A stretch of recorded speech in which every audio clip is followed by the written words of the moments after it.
you can finally nod your head to the actual music of the podcast. Like, this is the first time I've actually been hearing this music. So this is what the intro sounds like. I know you forgot. It's been 6 months. It's been a while, mate. It's been a while. But I was like seriously touching you, like because like, it this doesn't is a real feel real. person. It doesn't feel real. I know. And I can't believe that we haven't seen each other for like months. It's been a while. But we've been recording an episode every single week, so Yeah, it we doesn't haven't feel like missed you've been that. away. No. Anyway, today something very exciting. Welcome back, everybody, to the Rice and Slice Golf Show podcast. My name is Theo, and the gentleman to my right is Chenji. And we have a very special guest with us today for episode 40, Dane Duffin. Dane Duffin, if you don't know who he is a course management expert. Specialist. Strategist. Strategist. Course management strategist. And short game coach. Short game coach. And we've had the pleasure of playing 9 holes with you. You walking the course with us and teaching us what you know. And we've recorded actually a really cool video, which will be up on the YouTube page I don't know when, but soon. So watch out for that. But Dane, welcome to the Rice and Slice Golf Show podcast. Thanks for having us, guys. It's been a great day so far, and hopefully we can do a bit here and have some good fun. Yeah. So Dane, I found you through Mark Bentley, which Mark is actually in the room with us, but he's not. We're doing the podcast next with Mark, which I can't wait for. But yeah, I've met you through Mark, and he told me all about you, and I thought, first of all, what you do is so different to what me as a 16, 17 handicap kind of knows in golf, and I think it helps us so much in golf. And what you taught us today really opened both of our eyes on how to manage a course and what you do in the space of golf, whether it's teaching, whether it's your short game, whether it's normal, whether it's the decade, which I really want to get into because I have no idea what that's about. So please tell us how you found out about decade. Tell us how you, where you found out about it, why you're involved with it, the benefits. I want to know everything. So please, everything. Okay, we have got 1 hour, 45 minutes. So. Yeah. There's 58 minutes left in this podcast. So. Yeah, but again, hopefully by the end of this podcast, right, you all the listeners out there, you'll learn a lot, and not as much as we have in person. Yes. Right. So please go see Dane. Yeah. Right? Yeah. I feel like I've had a life-changing day with both Dane and Mark. Yeah. With us over the course of 9 holes. Yeah. Right. So without further ado, Dane Duffin. Yeah, so Decade was kind of introduced to me, I'm trying to think, probably 4 or 5 years ago now, when it was really in its infancy. Like we kind of said to you, Will Zalatoris was the guy who kind of brought it to the fore, if you like. And when he entered the Masters, having not played there before, it was almost like you couldn't go to the Masters without having played it 5 or 6 times and compete. That's right, yeah. Where what he did was go there for his first time and compete and, very nearly win. So I thought, why? Why is that? What's he doing? And came across a guy called Scott Fawcett, who is the creator of Decade.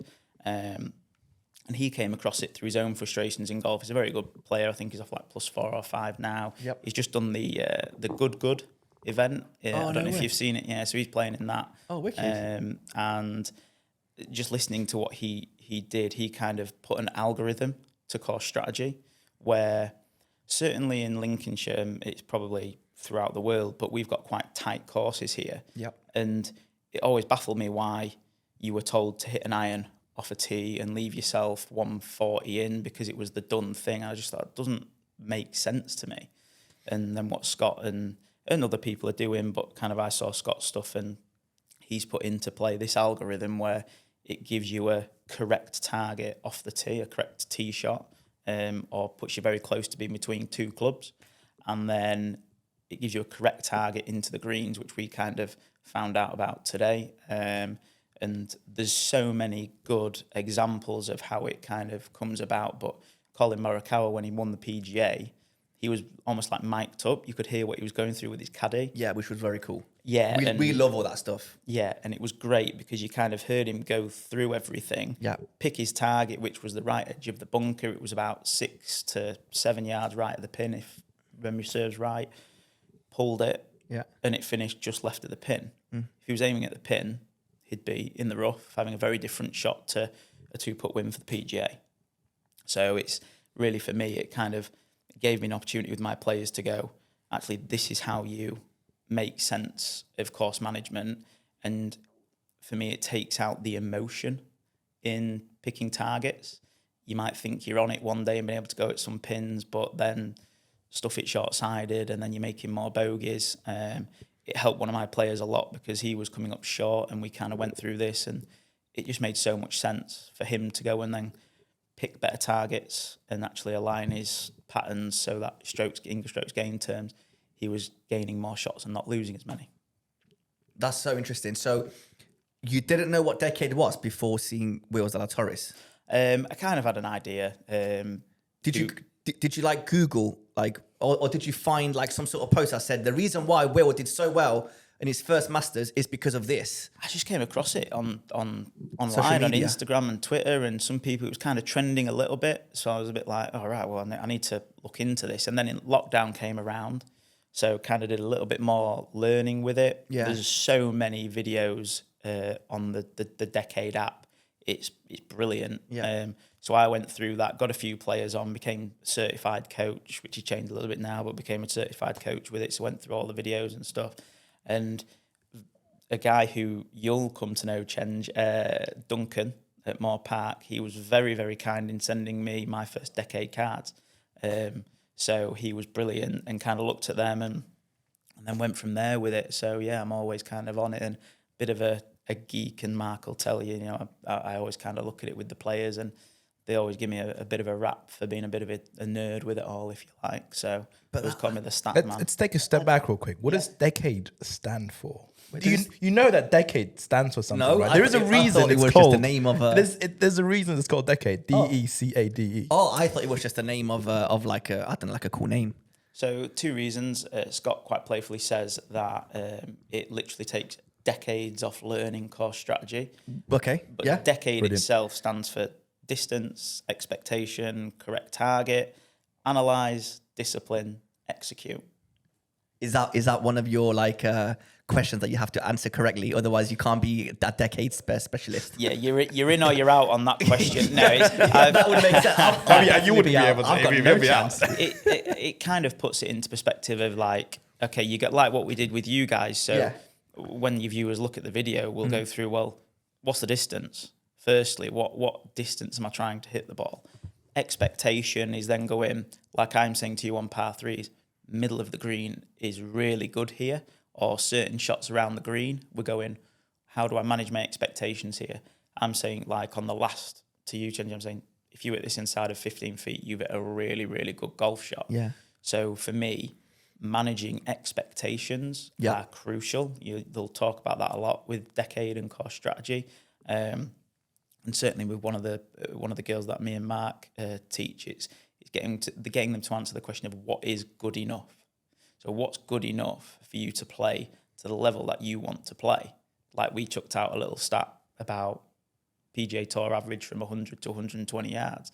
Chenji says it's got to be 10 feet. Actually, the tour average is 20 foot. So 20. So if you're standing on a par 3, and it's a short par 3, if you get it anywhere near 20 foot, then you're very good. Yeah.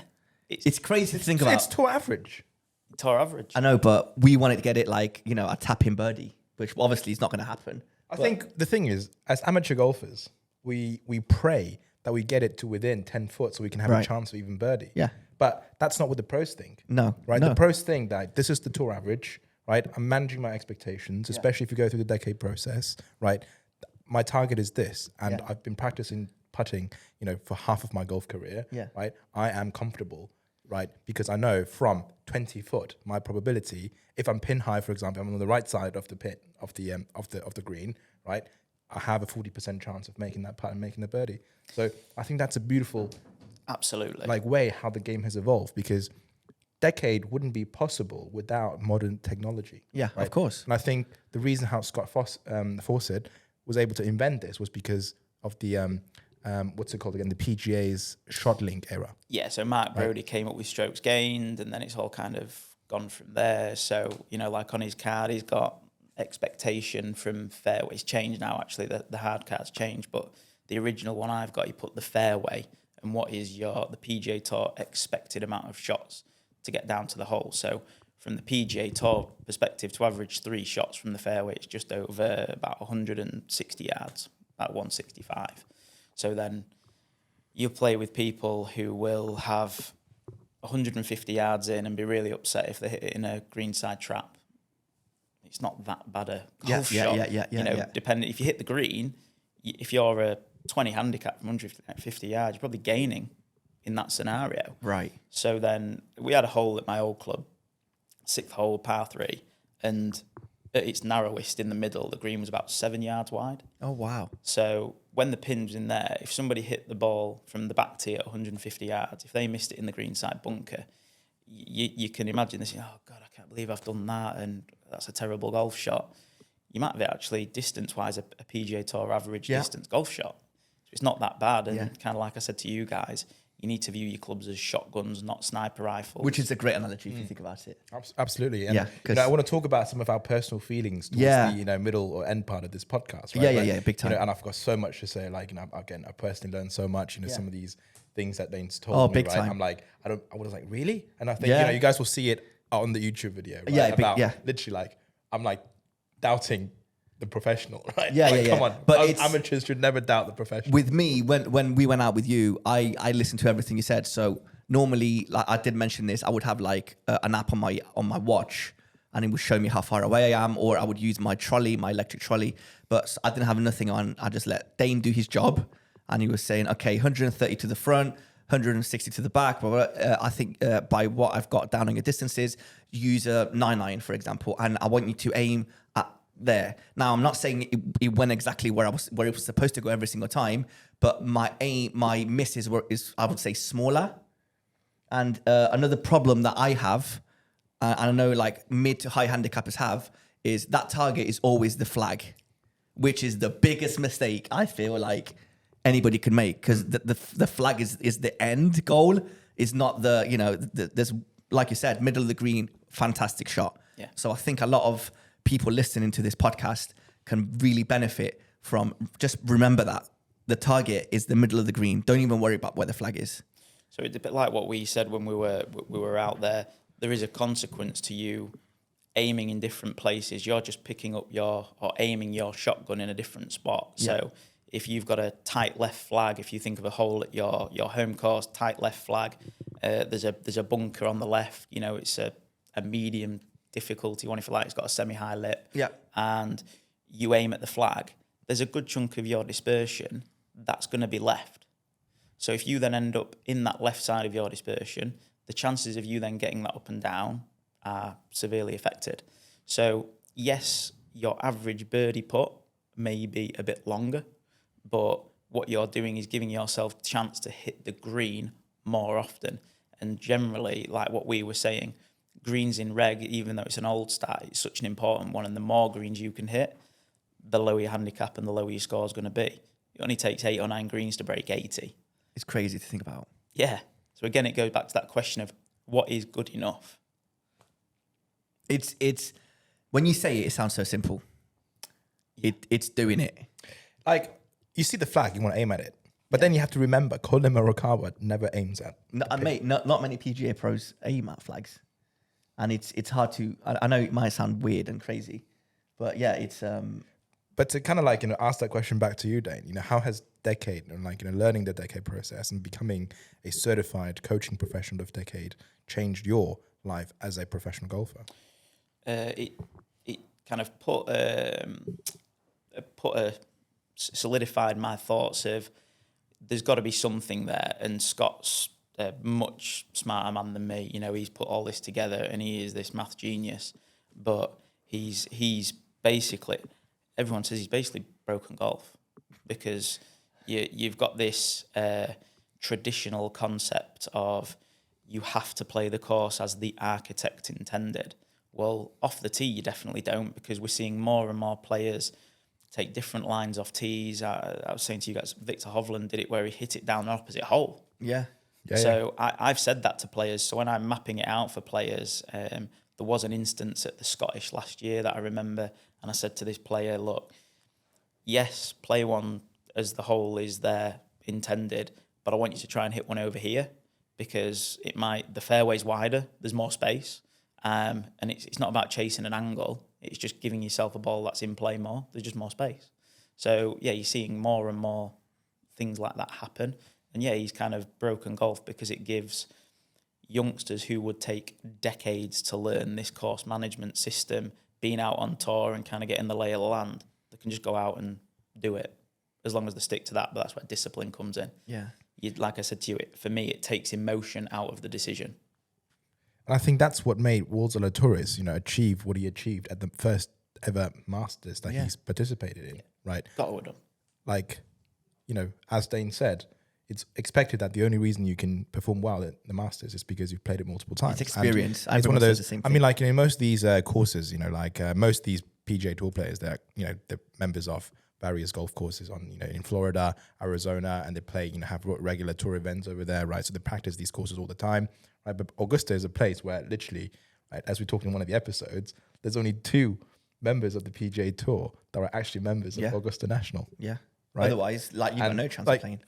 These tour professionals have never played this before. So but Walter Torres was able to do that because of this decade process. So not only do you face-to-face teach decade and you go out and you have like on-course lessons with people, correct me if I'm wrong, I think I'm right. People can also get in touch with you and I can say to you, hey Dane, me never meeting you before, but I know what you do, for example. I get in touch with you and say, I'm going to go to Bulgaria and I'm going to play Flashing Cliffs. Yep. Can you please map me out what I'm supposed to do? Yeah, because we can do it remotely. So I use a tool called Pro Visualizer, and it's brilliant. You can do everything you need to on there. Scott uses Google Earth. Right. I like Pro Visualizer because, like we were saying, you can drop dispersions of golf balls in and get a good idea of kind of where you can then put the ball and get a real good visual of what you're looking at. But yeah, I could go and say, right, for tournaments, it's basically giving you a better idea to go into your practice round with. So rather than standing on the tee going, oh my God, where do I hit it? Yeah. A bit like what we said, the third hole at Elsham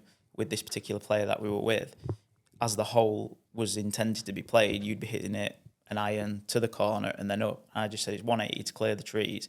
You've got this every day of the week. Yeah. Just hit it over there. It's like what you said to me today. Yeah. We weren't recording this bit because we were a bit far out, but it was 140 yards. You had 144 to clear the front of the green. It was a touch into wind. Yeah. And there was massive trees in front of me. And I said to Dane, if we were 10, 20 yards back, I wouldn't worry about the trees. But because of where we are, the trees seem a little bit too close for me to get over. And he said, just have a go. And I had a go. First one, Dane said, aim a bit right. I think I aim way too far right. Yeah. But I still cleared the trees. He just didn't end up. And then he said, have another go. Mate, you didn't see that shot. You were with Mark across the fairway. Mm-hmm. Mate, he went straight. I easily cleared the trees. But if I didn't take that shot, like you said, I wouldn't have known. So next time I've got trees, massive trees in front of me, I know that I can clear those trees. Yeah. Right, so I gained a shot, I think, there, rather than chipping it out and then having an easy shot in. So, yeah, so if you'd have chipped out sideways, which, you probably would have done, you're going to have a shot of 140 in. Yeah. As it turns out, you're with your second ball, granted, but you had a chip shot of 15 yards. Yeah. That's a huge difference to your expected outcome. Yeah. So it was very interesting. So do you get a lot of business from people just messaging you saying I'm playing at this St Andrews? I don't know. I'm just saying courses, and they get in touch, and then you need to go back and say, okay, give me your yardages. Which again, you need to take that into consideration because some people can be like, I hit my driver 310 yards, and then you're thinking like with me. The good thing with me was you had my RCOS details. Yeah.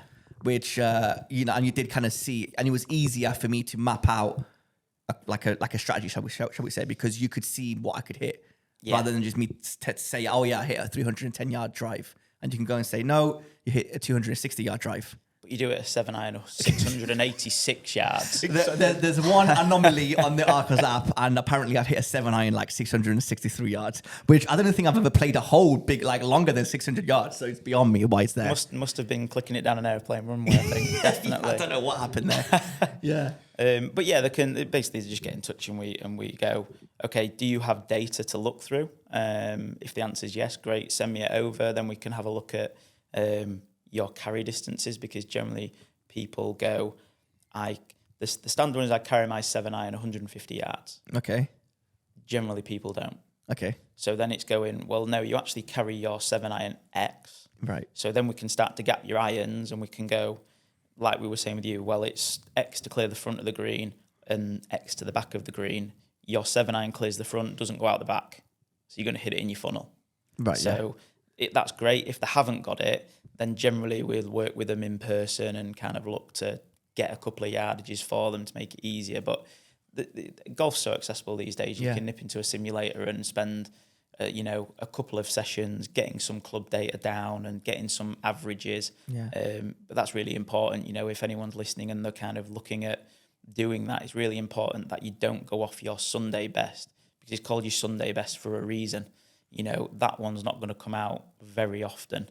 So you might have hit that 7-iron 150 when it's downwind and a bit downhill and it's the middle of summer when the ball's travelling. But in reality, you might actually carry it 144 on average. Even though it's 6 yards, that's going to make a huge difference to your greens and reg number. That's so interesting. What type of players do you mainly see that come to you, as in for the strategy side, not the lesson side? Do you see like mid handicappers, low handicappers? Like what's the general basis of players that come and find you? It's everyone really. Like I said to you, everyone can benefit from it because it's the easy win. I'm all about easy wins, Yeah. Rather than looking to change your golf swing massively. You could have an easy win just knowing how far your golf clubs go. Right. We had a couple of instances today where we kind of looked at that. Chenji on the par 3/8 was going to hit his pitching wedge number 1. You'll see it on the video. You'll see it on the video. It's actually kind of funny. Just a quick one. Chenji has 2 pitching wedges, and which everybody found very weird, but apparently it's very normal for Chenji.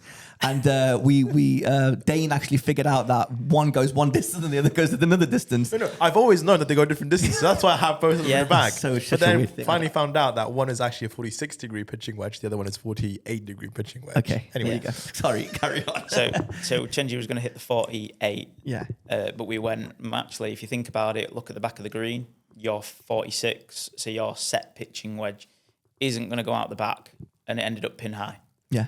it was beautiful. Because you went short, right? You came in first. Yeah, but I was right in between clubs. So I went for an easy pitching wedge, and it was a bit short. It was literally right on the fringe. No, Yeah, I was we know like, you need a gap wedge, And- which is coming. Which is coming, yeah. It's on the way. but you know what I found really, really cool about what Dane just said about, this decade golf, that you can literally, it's like what Scott does, look at Google Earth, Google Maps, right? And funny enough, I've basically, I always had Google Maps on like this default sort of setting, right? You can just see the roads and everything.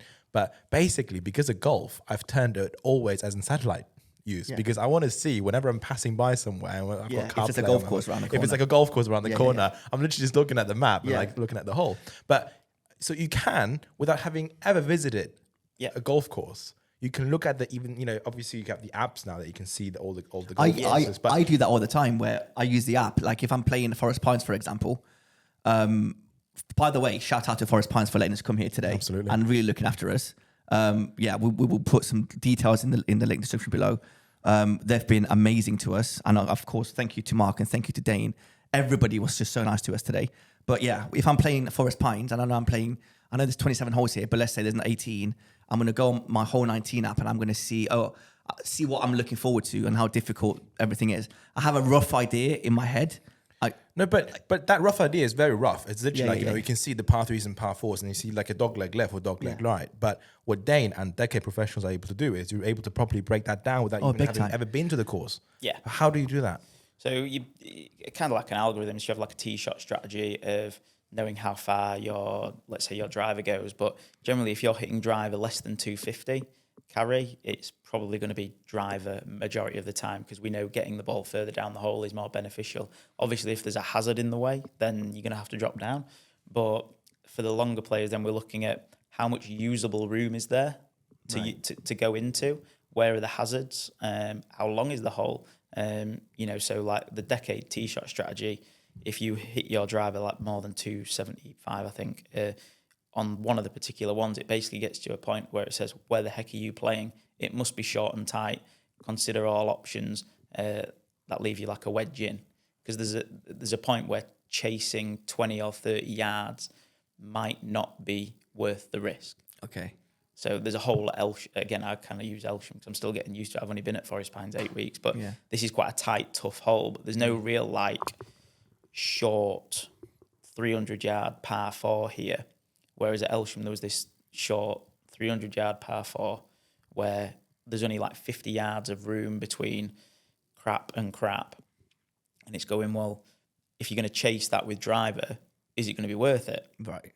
And probably the answer is no, because it actually, when we had a seniors event there, looking through the stats, it actually played one of the harder holes because people were trying to chase driver and getting themselves into bother rather than trying to, I'm not say a secure a par, but avoid one going out of town or anything. They're just trying to chase a 50-yard pitch as opposed to like a 90-yard fuller shot. So there's a trade-off. How do, let's say I come to you and I want you to map me out a course at Forest Pines. How do I like view the course? Is it a case of me trying to memorize it before, or do I view like hole by hole on some sort of app?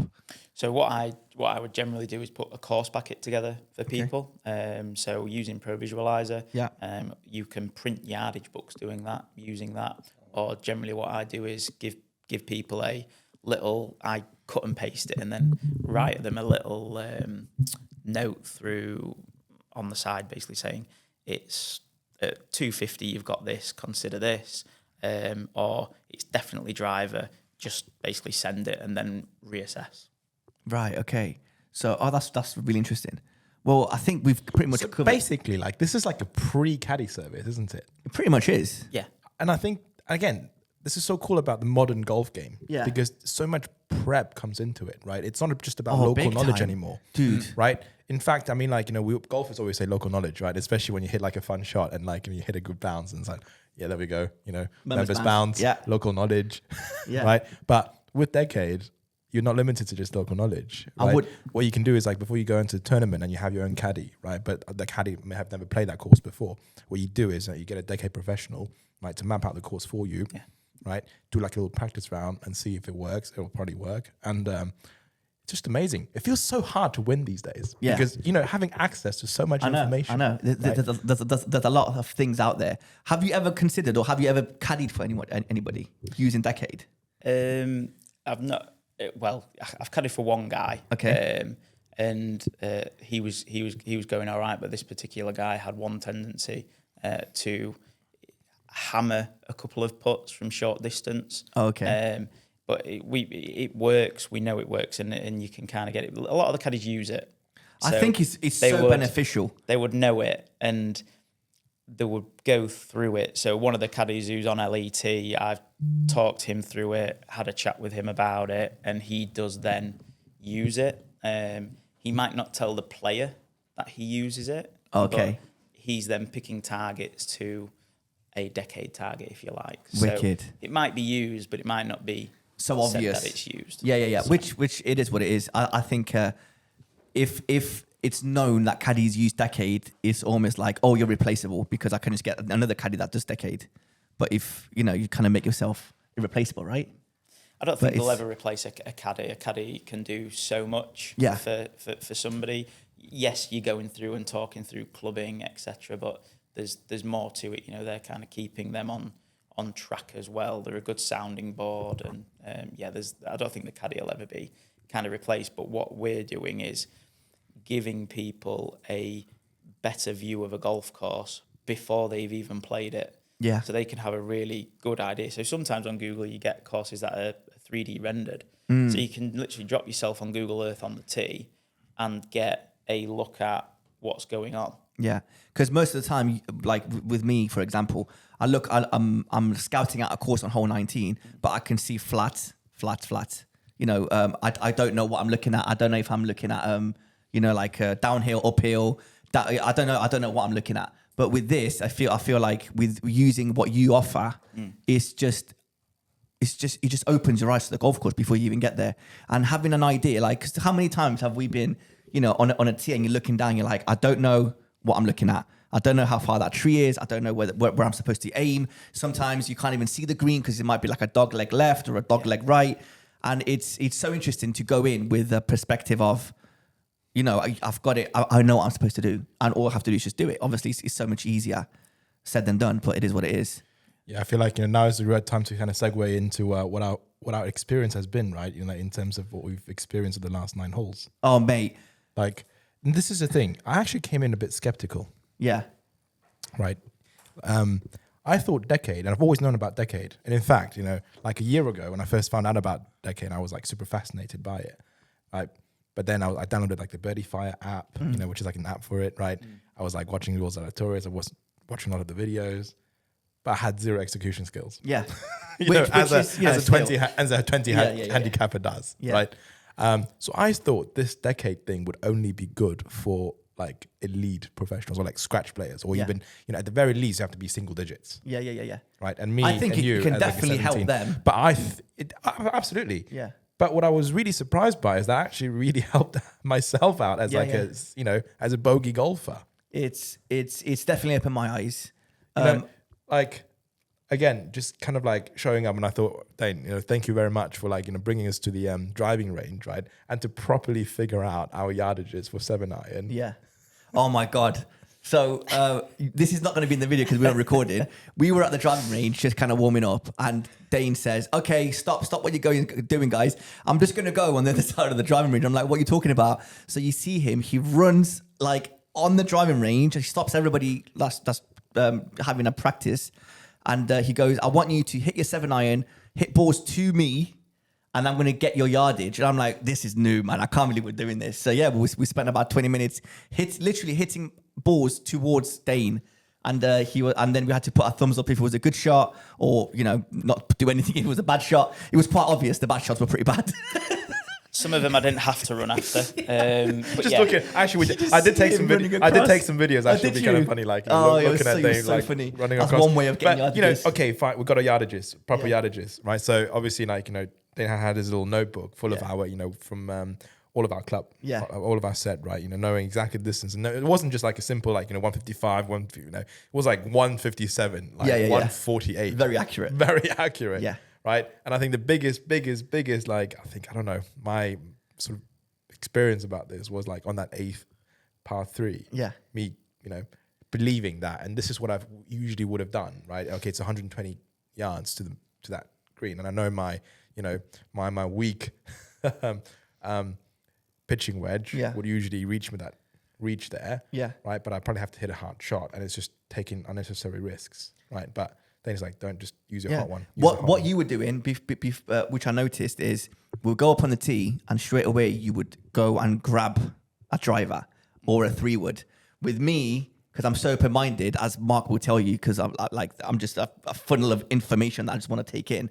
I was just waiting for Dane to kind of, okay, Dane, what we got? Tell me. Yeah. It was like the first caddy experience I've ever had, where I was like looking at Dane, like, okay, Dane, what's the plan here?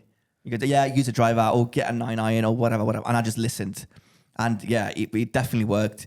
Obviously, it's very nerve-wracking playing with both you and Mark. Oh man, on the first tee, I was so nervous. Dude, I was shaking, and I'm surprised my driver went relatively straight. I think, to be fair, both of us hit decent shots, right? Yeah, We cleared that tree. There was definitely some questionable shots, but there was definitely some good shots in there, which I'm glad about. But it is what it is. I tried to, it's always difficult when you're trying to take in information while recording a video, and trying to make the best content that you can while trying to produce a half decent shot. It's not easy, and it's very nerve-wracking. So which shot do you think kind of like most impacted you today? Probably the par 3s, because like with me, if it's 100, if it's between like like two what's the word? If it's between 2 clubs, I'd rather go. This is just my personal preference. I will go for the lowest club and smash it, rather than go for the longer club and go easy on it. So it's like we were saying, where there's an art to it. So it's looking at front, middle, back, right? And how do I hit it in my funnel? Yeah. So sometimes you might look at it and go, well, the back yardage, I know I can definitely not get this club past that. Right. It's going to cover the front, so we can do that. And when we were looking, obviously with your Arcos data, we kind of went, well, you're short X amount of time, like a lot of the time. So if we can think about what club we're going to hit and shift that dispersion further up the green, some are going to be passed. For me, the one of the biggest wins for you was the first, where you went, I'd probably hit pitching wedge, and we were like, no, it's into, you've got X distance. I can't remember what it was. It was like maybe 150 or 155. And we went, no, it's 9 iron. Yeah. And you hit it 35 foot past the pin. Yeah. That's okay. Yeah. Rather there than 40 foot short and chipping. Yeah. Explain to me that we spoke about this on the course, the 90% rule. So the 90% rule is kind of this rule of thumb where if you're in trouble, you can only hit the shot that you can produce 90% of the time. So if you think you're Sevi and want to channel your inner Sevi through this little split gap Legend of Bagavance style where everything's just narrowing and you see the ball going through, you're probably not going to achieve that 90% of the time. Right. So it's weighing up the risk. So like we said to you guys, when you're in trouble, it's making sure that you can hit green in reg +1. Mm-hmm. That's your goal. That was such a good analogy. So then you go, okay, well, that makes more sense in my head. So what can I do to ensure that I've got a good chance at that? Well, chipping out sideways and moving it forward 40 yards is better than bringing an 8 into play through this little avenue. Mm-hmm. So that's what we kind of said. But at the same time, I think if you are playing just a social event, don't be afraid to try shots like we did on 7, where we said, you don't think you can get over there. And then we went, well, let's just try it. Let's just see what happens. Yeah. Let's kind of explore in a playful way. I think we kind of had that when we get to adults, we don't almost play like we're kids anymore, and we don't learn as well.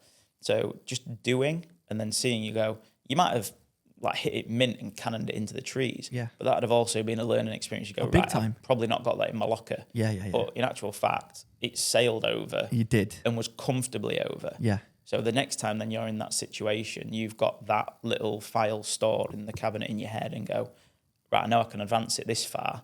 I don't just have to chip out sideways. And then like we said, there's other options as well where you could maybe even just go, I don't need to chip out sideways because I know I can get a sand wedge over. Yeah. So I'm going to advance it a bit further. Yeah. So then my expected amount of shots from that position is better, and my chance of a green in reg +1 is better from there. Wow. When you normally do lessons, I know you have a lesson in 1 hour. Do you find yourself, what do you mainly focus on? Is it decade? Is it just normal lessons that we know, put in? Game? It's short game. Yeah. So I mean, I tend to, if someone's a good player and they want a putting lesson, I just pass them to Mark. I say, you need to go and see this guy. Mm-hmm. But then, I do short game, long game, everything. Decade comes into kind of everything I do. Yeah. Because I always ask the question, what is good enough? Okay. So when we were on the range, that flag at 106 has got a flat spot. I tell people, if they hit the right-hand side of that and the flag's on the left, that's a really good shot. Yeah. That's fine. Can you hit the funnel? So I'm always trying to explain to people what's good enough. Yeah. And we said to you guys, that 80% distance thought of how often do you get the ball to clear 80% of the total distance, a little ball striking kind of algorithm for you. Yeah. If that's a low percentage, then you need to work on your ball striking, definitely. So people can kind of see that. And the better players cover 80% of the distance more. And then that obviously grows the further out you get. So there's a big, big difference between a 20 handicap and a 5 handicap covering 80% of the distance from 170, let's say. What other analogy I thought was really, really good? Top-Golf. Okay. Yeah. Tell us more about the Top-Golf, Top-Golf reference. So basically, I kind of go and say, because everyone kind of knows what Top-Golf is now. Yeah. For those of you who don't know, Top-Golf is an American, obviously fun driving range where you have different targets, right, which will give you different points. So people who play golf, obviously, you aim for the different holes or different targets. People don't know how to play golf. You just try to hit it, right? Yeah. So I like to think of greens as funnels. So especially for guys who've got a bigger dispersion. Mm-hmm. If you're an elite golfer, then you're going to go through the decade process. But if you've got a big dispersion, aiming for the middle of the green is a really, really good starting point. So then it's going, okay, if you think of it as a funnel, what club is going to get you in the funnel the majority of the time? So thinking in terms of shots we've hit today, the 8th, the par 3, Chenji's number 1 pitching wedge of the 2 is not going to get in the funnel not as much as the 46-degree pitching wedge. So he's going to come up short a lot of the time, where if you just hit that 46, you're going to be in your funnel more often than not. And that's just a big difference. So I kind of think about and explain to players, look, what club's going to get you in your funnel more often? And 99% of the time, players who leave lessons with me end up hitting more club into the green because they're looking to get that Sunday best. I've hit it 160 once when I was 15 years ago. Yeah. It's going, well, you don't do that all the time. You got to learn to love your average because you're going to hit your average a heck of a lot. And that's kind of a decade principle. That's really impactful. Learn to be comfortable with your averages. I know it's so easy to say, and obviously doing it at the handicap that we are, it's not easy because, like we spoke about this, the dispersion rate for us, it's so big. I'll say it's big, but you were saying, who was it? Was it one of your students was like 112 yards or something? Yeah, so you look at it and I saw data for a 2 handicap and his driver dispersion was 102 yards from left to right. That's crazy. Yeah, Scott always goes through this in his seminars and stuff and saying about Jason Day when he was world number 1. Yeah. His driver dispersion was like 72 yards left to right. That's crazy. So if you think about it, that's wider than what the driving range is. Yeah, big time. And they're still good. So you just need to take that into consideration. He's all right. He's getting there, isn't he? I love Jason Day. I want to talk a little bit about the short game coaching because I know you're very good at like the coaching that you do for short games. I want to know what are some of the common mistakes that you see average golfers make when it comes to short game. I suppose the best thing that I could say for people is it's very difficult to manage ball back, handle forward because you just end up digging the leading edge in. You've been to see Dan Grieve, and I'm sure he's probably said something a bit similar to that. So generally what you find is people get in this vicious circle and it starts with ball back, handle forward, and they duff it or thin it. Yeah. So contact is poor in their eyes and they go, I need more ball back, I need more handle forward. Same happens again. And then they keep going through this loop that's like never ending and it almost becomes a bit yippy. Yeah. So, because generally, if you start pushing on the handle towards the target, the club head's going to blow back. So it's actually going to get further away from the target. So a lot of the time, what I get players to do is just one-handed right arm swings and feel like they're just throwing the club head. So generally, people think the flip is the bad thing, but it's not. That's a late reaction to a heck of a lot of force going through the shaft towards the target. So I suppose if you're going to get one drill to do for people, it would be right arm only. Feel like you can throw the club head, and it's okay to have some movement. The butt of the club wants to point at your belt buckle to when you get to the target. And then for me, I give even my elite players, I ask them to hit it off a tee. So get a wooden tee. It's got that little like couple of mil rim at the top. Yeah. That just above the blades of grass, and it's can you manage the low point well enough to just brush top of blades of grass and tee? It's harder than what it sounds. It's a lot harder. Wait, so the tee would move or wouldn't move? It'd move, yeah. You can clip the top of the tee, but you can't like take any divot. Okay. With me, because I went to see Dan Grieve, and even before is with short game, I feel like it's technique is a key, but it's also having that confidence of I know what I'm supposed to do. Like you said, a ball back, handle forward. It's so easy to do, but doing it and having that confidence to go through with it is what I find the difficult part. Yeah, well, I don't know how you feel because your short game today was on fire. Oh my god! I mean, you should see your short game was on fire today. This man's recovery game is special. He spent enough time in the rough and under trees. So, exactly. Got loads really of practice. That's why my 4-iron it doesn't go very far because I only use my 4-iron underneath trees when I need to hit it low. But thinking the Iraqos data is 100 yards shorter than everything else. What's going on here? It's because I only hit my 4-iron when I'm in the trees and I want to just get it out low. Well, actually, that's always a question that I've had, right? Like, is it easier to rescue out from the rough with a long iron, or with like a shorter, like 8 or 9 iron? If you want to hit it relatively low. Well, it depends. Obviously, the less loft you've got, the lower potentially it's going to go. But at the same time, I had someone in on Saturday morning, and we were in, and he was. If you remember the par 5, that kind of goes up the side of the course, and it goes into the dip.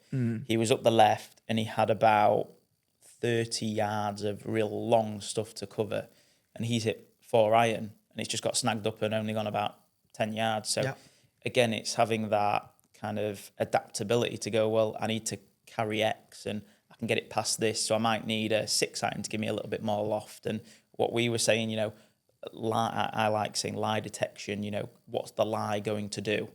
Is it going to jump? Is it going to come out dead? What kind of angle of attack do you need to put in on the ball? Is it sat horrifically and then you need loft to get it out? So there's all these factors. So really it's like going, well, 4-iron, yes, can do a job, but it might not do the job all the time. You know, you look at a problem and you've got a hammer and all you see is a nail, if you like. So you just want to become adaptable and be able to use loads of different things.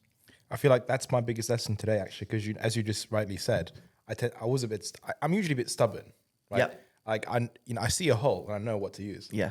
But I know nothing. That's it. It's you think you know what you need to use, but this is where like coaches like Dane come in, and then they're like, no. Take away pitching wedge 1, take pitching wedge 2. Yeah. Because sometimes it's. And wait a minute, why don't you have a 5-iron? Yeah, why don't you have a 5-iron? I just remembered. Why do you not have a 5? You have half a bag. I love. You know, I think you got on video as well, right? Like we're on the driving range, and you know, like Dane was finalizing all the numbers in the book, right, for our like 9-hole game. You have 2 pitching wedges, and then he was looking at me, so iron. I was like, oh, so like, you know, okay, yeah, you know, you're 7-iron 155, your 6-iron 164 7 or something, and your 5-iron was like probably like 176. I'm like, yeah. It would be if I did have a 5-iron. I don't have a 5-iron. I'm broken. Yeah, you messed my table up. I had a lovely little table. I looked at him like right on this 5-iron. I felt bad for Dane. I was like, Chenji, you can use my 5-iron. I felt embarrassed. Yeah, it's all right. It is what it is. But yeah, it's very interesting. I don't know. My mind was blown. Just like, is it almost? I know this may sound silly. I don't know. Aim point is what you learn on the putting green and all the dynamics and all the algorithm, shall we say, the science behind putting. I thought that after listening to you with Decade, that's almost it's not the same principle, but it's the idea of it is basically just kind of taking a step back and just assessing everything around you and just taking the right shot. And sometimes, you know, like I said, I was going to take a pitching wedge and Dane was like, nope, just take an easy 9-iron and you're better off being 15 yards across the hole rather than 15 yards back. And you also said it's better to putt than to chip. Yeah. And I said, because I'm more confident in my chipping than what I am in my putting. I said I'm the other way around and I need to change that. And yeah, as we did find out, because there was a couple of holes where it all worked out today. I'm glad we had some decent shots. I'm glad we had some bad shots because that's like the reality of golf, isn't it? 100%. There's not, you know, if I went and I flushed every single shot, what's the point of any lessons, right? And you don't learn. And I'm glad you had a few bad shots. We had, you know, it was just it was all right. I mean, I'm excited for the video that's going to come out. Yeah. Well. Keep an eye out for that. It was proper professional production. Well, I don't know about that. And entertainment value as well. Entertainment value, a lot of yes. entertainment value. Production value, not so much, but we're getting there slowly. We'll be fine. We'll get there. But you know, like, so I was doing some like internal statistics as well, right? Because obviously I was like, okay, I knew I was going to use. Let's see what Dane actually tells me to use. Right. And what did you do? And like on 70% of the cases, you went for like it was something Dane proposed something different than I would. 100%. But you still went for. No, of course I went down and listened to Dane. I'm like, I'm not that. Not every time, Dane. Not every time. You were a little bit stubborn today. No. Because I was doing my little mental, statistics. You went a little bit rogue on 9. Yeah, you did. Went a little bit rogue on 9, but you did. Because what did he get a 3-wood? And the hybrid? He told me to use the driver. You should have got a driver, and you didn't listen. You were like, "Don't worry, I know what I'm supposed to." Like, no, Chenji, you don't know. This is why we're here. But yeah, Dane, what is your Instagram handle? Where can people find you? At Dane Duffin Golf, and that's through Instagram, Facebook, Twitter. I will put all the details for you in the description below, guys. I will obviously, if this is on Instagram, I'm going to tag Dane. Dane has helped us out so much today. I'm so glad we came. I'm so glad we had a chance to sit down with you because this podcast wasn't actually supposed to happen, was it? It was like a last minute thing, but we decided, please, we need to get Dane to kind of talk to us a little bit more in depth and a proper sit down rather than walking from hole to hole. But you know what I love about today? we've got the full experience of what the modern elite game looks like. If only we were elite players, Chenji. No, but seriously, I know, but I completely get what you mean. you know, decade is a new invention, right? 10 years, would you say? It's in its infancy, Infancy. compared to a lot of stuff. Yeah. Aim point, likewise, you know, Mark, you know, that's how many years that we were going to ask Mark the Yeah. question afterwards. And this doesn't exist Yeah. when Jack Nicklaus or Gary No. Player, you know, or even, you know, when, I don't know, Snedeker, right? When they were playing. But this is what the modern players are being exposed to, right? And they will, you know, there's inevitably, a decade might run out of fashion one day because there's something new, right? Yeah. Like, what's the future? But I just thought it was fascinating to learn about this and seeing the impact it'll have on our own game because, you know, we'll stop being stubborn, right? You know, I will club up, Good job. That's it. right? I will be honest about my yardages. Good. See, Can we I get this was in writing, Chenji? I will stop using my 3 word that I think I'll hit it better with. Yeah. I will start using my driver a bit more today. often. What I did, I'm quite long when it comes to yardages. And you asked me what's your 7 iron, and I said about 160, 165, and I was actually being a bit generous. You said 155 to What start. was it 155? I said. And it was actually 168. Yeah, and it was, which is what it normally is. But I didn't want to say 168 and get a funny look like you don't hit a 7 iron 168. No, I did the same exact thing, right? You know, Dane was asking me like, how much you say when my first 7 iron? I was like, okay, I normally hit it like 165, but I know he's going to tell me, no, you hit it like 120 yards. So I said like 150. Yeah, but so So it turned out to be 155, yeah, right? so just tell the truth. If you're going for lessons, just tell the truth. It's for your benefit. Exactly. You know, it is what it is. So the only one you're lying to is yourself. yeah. On that note, I want to end the podcast. Dane, thank you so much for sitting down with us. I know you have a lesson to get to. Thank you for today. Thank you to Forest Pines. You've been an absolute gentleman. I can't wait to come back. We need to sort around that like a proper 18-hole round. Definitely. Where you're not teaching me. We're just going out and having a good time. Yeah. You know, that's the one bad thing as well. Like, do you when you go out with your friends, do people expect like free tips or help from you? There's an element of that in pro-ams. I remember one instance where we're walking up 8 in a pro-am and somebody said, "Oh look, if you see anything, let me know. Let me know. Just don't be afraid to tell me." Okay. And at this point, it's a really windy day. Conditions are really tough, and I just kind of sit around and says, "Look, I've got my own shit to deal with it." Yeah. Yeah, I am trying to keep myself on the straight and narrow. which is exactly what you're supposed to do. But I don't know. Do people get nervous playing with you as well? Not really, I would say, because generally I'm playing with people I know. Right. They might do, but from my standard, it's not like you're playing with a PGA Tour player. We're just playing Lincolnshire stuff. I coach mainly, so yeah. I'd like to think nobody's nervous because they've got nothing to be nervous about playing it's just that thing of if I'm playing with you for like a normal round of golf, I know that you're a coach. The last thing I would expect from you, and I would almost be upset if you trying to help me because I'm like, no, Dane, this is also your day. I want you to enjoy your golf just as much as I am. I don't just enjoy your golf. Don't worry about my swing. But if I hit a bad shot, I might just think in my back of my head like, Dane knows exactly what I did wrong there, but he's not going to tell me. So but the problem is, right, if you're in that situation and I then go, you should try this. Yeah. Is it the right environment to be doing that? Is that are you going to all of a sudden have this miracle change in one hole where I've stuck this plaster on you and gone, off you go? Is it going to make a huge difference? You know, there's levels to it. You know, big time. You've got to start on the range and then under pressure on the range. You know, the amount of people I say, look, you can do it on the range, but if there's 20 people on there and I said, hey guys, watch this guy's going to hit the perfect draw.